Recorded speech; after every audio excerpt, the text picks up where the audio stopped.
अस्सलाम वालेकुम दोस्तों, आपके अपने चैनल प्योर देसी टिप्स में हम आपको खुशामदीद कहते हैं। तो दोस्तों, मर्दाना कमज़ोरी के ख़ात्मे के लिए और मर्दाना क़ुव्वत को बेपनाह ज़्यादा करने के लिए आज का हमारा नुस्खा है। ऐसे तमाम तर अफराद जिन्होंने हाथ रस्सी की ज़्यादती की वजह से अपने आप को ख़त्म कर लिया है, अब हालत ये है कि उनके जोड़ों से आवाज़ें आती हैं, जोड़ों से आवाज़ें आती हैं, कमर में दर्द रहता है, चेहरे पर रौनक नहीं है, जिस्म बहुत कमज़ोर हो गया है, जिस्म में थकावट रहती है, सुस्ती रहती है, काहली रहती है। उनके लिए आज का हमारा ये नुस्खा है, जिस्म की तमाम तर सुस्ती और काहली को दूर करता है, तमाम जिस्मानी कमज़ोरी का ख़ात्मा करके आसाबी कमज़ोरी को ख़त्म करता है, मर्दाना ताकत को बेपनाह कर देता है और इसके साथ साथ मादा मनवैया की पैदावार में भी खूब इजाफा करता है। इस नुस्खे को किस तरह से बनाना है और इसका क्या इस्तेमाल है, इसकी मुकम्मल तफसील मैं आपको बताऊँगा, इसलिए वीडियो को एंड तक लाजमी देखें और कोई भी स्टेप मिस ना करें। नुस्खा बताने से पहले मेरी तमाम दोस्तों से इल्तमास है कि अगर आपको वीडियो अच्छी लगी हो तो इसको लाइक करें, चैनल को सब्सक्राइब कर दें और साथ ही खड़े बेल आइकन को दबाना हरगिज़ ना भूलें।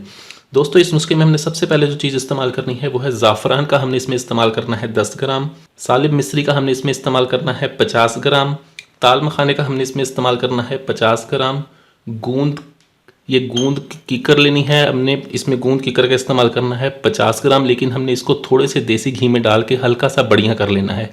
हल्का सा बढ़िया करने के बाद इसको खुश्क करके फिर आपने इसको इस्तेमाल में लाना है। सफ़ेद मूसली का हम इसमें इस्तेमाल करेंगे 50 ग्राम, खुलंजा यानी कि पान की जड़ का हमने इसमें इस्तेमाल करना है 30 ग्राम और 400 ग्राम हमने इसमें इस्तेमाल करना है कोज़े मिस्री का। अब आपने करना यह है कि इन तमाम चीज़ों को आपने बिल्कुल अलग-अलग बारीक सफ़ूफ़ बना लेना है। बिल्कुल बारीक सफ़ूफ़ बनाने के बाद आपने इसको मिक्स करके रख लेना है। अब इसकी मिकदार खुराक ये है कि आपने रोज़ाना सुबह उठ के निहार मुँह इसके 3 बड़े चम्मच आधा किलो दूध में डाल के आपने इसको पकाना है और ये खीर की तरह बन जाएंगे। जब ये खीर की तरह बन जाएगा तब आपने इसको उतार के नीचे रख लेना है और हल्का ठंडा होने पर आपने इसको खाना है। इसको खाने के आपने आधे घंटे बाद तक कुछ नहीं खाना। आधे घंटे के बाद आप नाश्ता करें। ये सिर्फ कुछ ही दिन में आपके अंदर से तमाम तर कमज़ोरी को ख़त्म करता है, मादे मनवैये को गाढ़ा करता है, मादे की पैदावार को बहुत ज़्यादा करता है। इस नुस्खे को आप घर पर बना के इस्तेमाल कर सकते हैं। अगर आप इस नुस्खे को बना सकते हैं तो बना लें, अगर नहीं बना सकते इस नुस्खे को बना बनाया हमसे लेने के लिए स्क्रीन पर दिए गए नंबर पर कॉल करें।